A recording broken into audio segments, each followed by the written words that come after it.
Hello, എമ്മി അടുക്കളയിലേക്ക് സ്വാഗതം. ഇന്ന് ഞാനിവിടെ ഉണ്ടാക്കുന്നത് പഴം കൊണ്ടുള്ള ഒരു സ്നാക്കാണ്. നോമ്പ് കാലത്ത് മലബാറുകാർക്ക് ഒഴിച്ചുകൂടാൻ പറ്റാത്ത ഉന്നക്കായ. വളരെ ഈസി ആയിട്ട് നമ്മൾക്കിത് ഉണ്ടാക്കിയെടുക്കാം. എങ്ങനെയാണ് ഉണ്ടാക്കുന്നതെന്ന് നോക്കാം. ഇതിനായി ഞാനിവിടെ 4 നേന്ത്രപ്പഴം എടുത്തു വെച്ചിട്ടുണ്ട്. നമ്മൾ ഉന്നക്കായ്ക്ക് നേന്ത്രപ്പഴം എടുക്കുമ്പോൾ ഒരു കാര്യം ശ്രദ്ധിക്കേണ്ടതാണ്. ഒരുപാട് പഴുത്ത പഴം എടുക്കാൻ പാടില്ല. അധികം പഴുക്കാത്ത പഴം വേണം നമ്മൾ ഉന്നക്കായ്ക്കായി എടുക്കാൻ വേണ്ടി. ഇനി ഈ പഴമെല്ലാം നമ്മൾക്കൊന്ന് പുഴുങ്ങിയെടുക്കാം. അതിനായി ഒരു സ്റ്റീമറിലേക്ക് ഞാൻ പഴം നടുകെ മുറിച്ച് ഇട്ട് കൊടുക്കുന്നുണ്ട്.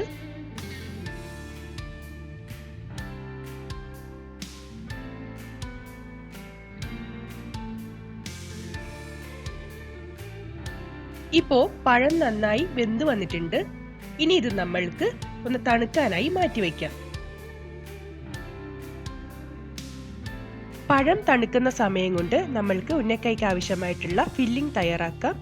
അതിനായി ഞാനിവിടെ ഒരു പാനിലേക്ക് 2 ടേബിൾ സ്പൂൺ നെയ്യ് ചേർക്കുന്നുണ്ട്. നെയ്യ് ഒന്ന് ചൂടായി വരുമ്പോഴത്തേക്കും ഇതിലേക്ക് ചെറുതായി അരിഞ്ഞ കാഷ്യൂനട്ട് ചേർക്കാം. കശുവണ്ടി ഒന്ന് ചെറുതായി മൂത്ത് വരുമ്പോഴത്തേക്കും ഇതിലേക്ക് കുറച്ച് കിസ്മിസ് കൂടി നമ്മൾക്ക് ചേർക്കാം.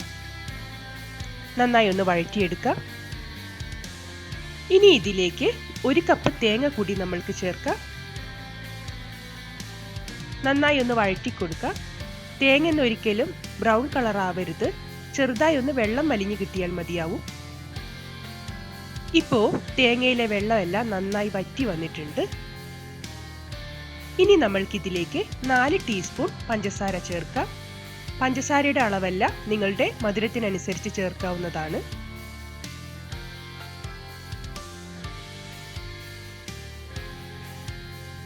ഇനി ഇതിലേക്ക് 1/4 ടീസ്പൂൺ ഏലക്കയും ചുക്കും കൂടി പൊടിച്ചത് ചേർക്കുന്നുണ്ട്. നന്നായി ഒന്ന് ഇളക്കി യോജിപ്പിച്ചെടുക്കാം. പഞ്ചസാരയെല്ലാം അലിഞ്ഞ് തേങ്ങയുമായി യോജിക്കുന്നവരെ നമ്മൾക്കൊന്ന് ചെറുതീയിൽ വഴറ്റിയെടുക്കാം. ഇപ്പോൾ പഞ്ചസാരയെല്ലാം നന്നായി അലിഞ്ഞ് തേങ്ങയുമായി യോജിച്ച് വന്നിട്ടുണ്ട്. നമ്മളുടെ ഫില്ലിംഗ് ഇവിടെ തയ്യാറായിട്ടുണ്ട്. ഇനി നമ്മൾക്ക് ഫ്ലെയിം ഓഫ് ചെയ്യാം. ഇപ്പോൾ പഴമെല്ലാം ഞാൻ തോല് കളഞ്ഞ് എടുത്തു വെച്ചിട്ടുണ്ട്. ഇനി നമ്മൾക്ക് ഇതിൻ്റെ അകത്തുള്ള നാരൊന്നെടുത്ത് കളയണം. അതിനായി ഞാനിവിടെ ഒരു കത്തി വെച്ച് നന്നായി ഒന്ന് പിളർന്നെടുത്ത് അതിനുള്ളിലെ നാരെടുത്ത് കളയുന്നുണ്ട്. ഇതുപോലെ എല്ലാ പഴത്തിൻ്റെയും നാരുകളും നമുക്ക് എടുത്ത് കളയാം. നാരെല്ലാം കളഞ്ഞ പഴമെല്ലാം ഞാനിവിടെ ഒരു ബൗളിലേക്ക് എടുത്തു വെച്ചിട്ടുണ്ട്. ഇനി ഇത് നമ്മൾക്ക് നന്നായി ഒന്ന് ഉടച്ചെടുക്കണം.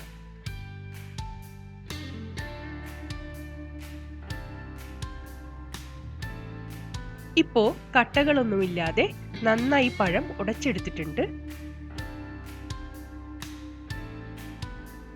ഇനി നമ്മൾക്ക് ഉന്നക്കായ ഉണ്ടാക്കാൻ തുടങ്ങാം. അതിനായി ഞാനിവിടെ ഉടച്ചെടുത്ത പഴത്തിൽ നിന്നും ഒരു ചെറുനാരങ്ങ വലിപ്പത്തിലുള്ള പഴം മിക്സ് എടുത്തിട്ടുണ്ട്. അത് കയ്യിൽ വെച്ച് നന്നായി ഒന്ന് പരത്തിയെടുക്കാം. കൈ എപ്പോഴും എണ്ണ തടവിയിരിക്കണം, അല്ലെങ്കിൽ കയ്യിൽ ഒട്ടിപ്പിടിക്കും. ഇങ്ങനെ നന്നായി പരത്തിയെടുത്ത പഴത്തിലേക്ക് നമ്മൾ നേരത്തെ തയ്യാറാക്കി വെച്ചിരിക്കുന്ന തേങ്ങാക്കൂട്ട് ചേർക്കാം. ഇനി ഇത് മടക്കി ഉന്നക്കായുടെ ഷേപ്പിലേക്ക് ആക്കിയെടുക്കാം.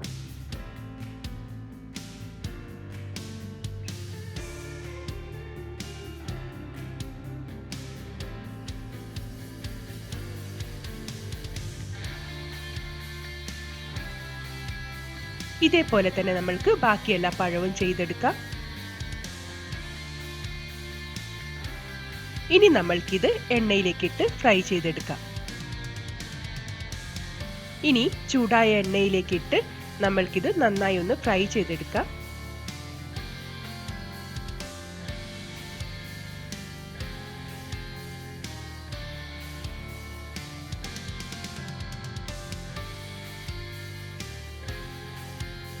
എല്ലാ ഭാഗവും ഒരേപോലെ ബ്രൗൺ കളർ ആവുന്ന രീതിയിൽ നമ്മൾക്ക് മീഡിയം ഫ്ലെയിമിലിട്ട് നന്നായി ഫ്രൈ ചെയ്തെടുക്കാം.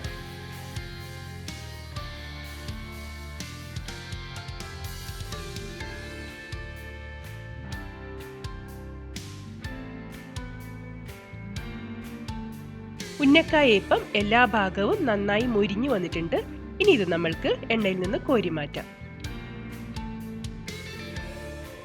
ഇതേപോലെ തന്നെ ബാക്കി എല്ലാ ഉന്നക്കായകളും നമ്മൾക്ക് ഫ്രൈ ചെയ്തെടുക്കാം.